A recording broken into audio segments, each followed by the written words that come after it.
ஓம் முருகா போற்றி. ஓம் சரவண பவ. என் அன்பு குழந்தையே, உன்னுடைய வாழ்க்கையில் இதுவரை இருந்த போராட்டங்கள் எல்லாமே முடிந்து விட்டது என் தங்கமே. மிகப்பெரிய வெற்றி உனக்காக காத்திருக்கிறது. நிச்சயம் உனக்கு வெற்றி கிடைக்கும். ஏன் கலக்கமாக இருக்கின்றாய்? நான் உன்னோடு தானே இருக்கின்றேன். நான் உன்னை கைவிட்டு விடவில்லையே. நீ என்னிடம் பேசும்போதெல்லாம் நான் மௌனமாக கேட்டுக்கொண்டுதான் இருக்கின்றேன். கேட்டுவிட்டு உனக்கு பதில் ஏதும் தரவில்லையே என்றுதானே உன்னுடைய மன குழப்பம். அந்த குழப்பத்திற்கு பதில் தரதான் நான் வந்திருக்கிறேன். ஏன் பதறுகின்றாய்? பயப்படாதே. உன் வாழ்க்கை முடிந்து போகவில்லையே. யார் சொன்னது உன் வாழ்க்கை முடிந்து விட்டது என்று?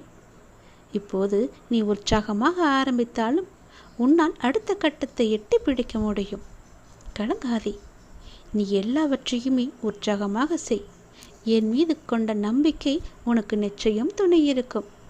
நீ எட்டி பிடிக்க முடியாத உயரத்தை கூட எந்த நம்பிக்கை ஒன்றே உனக்கு துணையாக இருந்து அதை உன் கையில் கொண்டு வந்து சேர்க்கும். கலங்காதே. நான் என்றுமே உன் கூடவே இருப்பேன். துணை இருப்பேன் உன்னோடு. என் பிள்ளைகள் அனைத்தும் அறிந்தவர்கள். இப்படி ஒவ்வொன்றிற்கும் மனம் தளர்வோடு இருக்கலாமா? நான் உன்னை கரையேற்ற மாட்டேனா என்ன?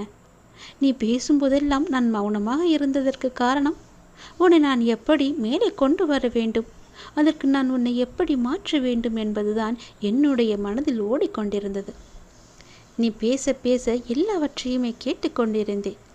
உன்னுடைய கேள்விகளுக்கு எல்லாமே தினமும் ஒரு விடையாக நான் சொல்லிக் கொண்டுதான் இருக்கிறேன். ஆனால் ஏதோ ஒரு காரணத்தால் அதை நீ ஏற்க மறுக்கின்றாய். அதை நீ கேட்கவும் மறுக்கின்றாய். இந்த முறை அப்படி செய்யாதே. உனக்கு தொடர்ந்து வரும் கஷ்டங்கள் நினைத்து கவலைப்பட்டு கொண்டிருக்கின்றாய். அதை நான் சுக்கு நூறாக உடைத்தெறிய உனக்கு சக்தி இல்லாமல் இல்லை. உனது பயத்தினாலும் பக்தியினாலும் மிகவுமே தயங்கிக் கொண்டிருக்கின்றாய்.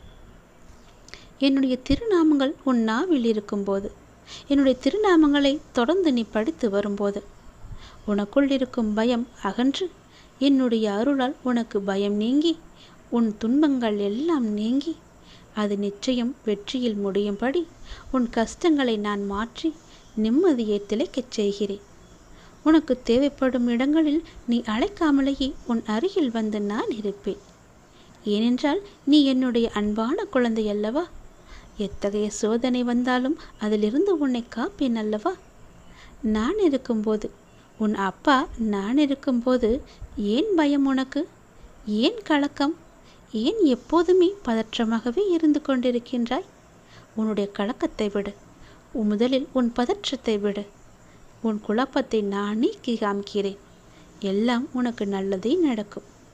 உன் மனம் தளர்வடையக்கூடாது. எப்பொழுதும் உன்னை நீ உற்சாகமாக வைத்துக்கொள். நீ உற்சாகமாக இருந்தால்தான் நீ எட்டு பிடிக்கும் கனியை ஈஸியாக பிடிக்கலாம். உடனே எளிதாக உன் கையில் கிடைக்கும்படி நான் மாற்றித் தருகிறேன். நல்லது நடக்கும் இனி உன் வாழ்வில்.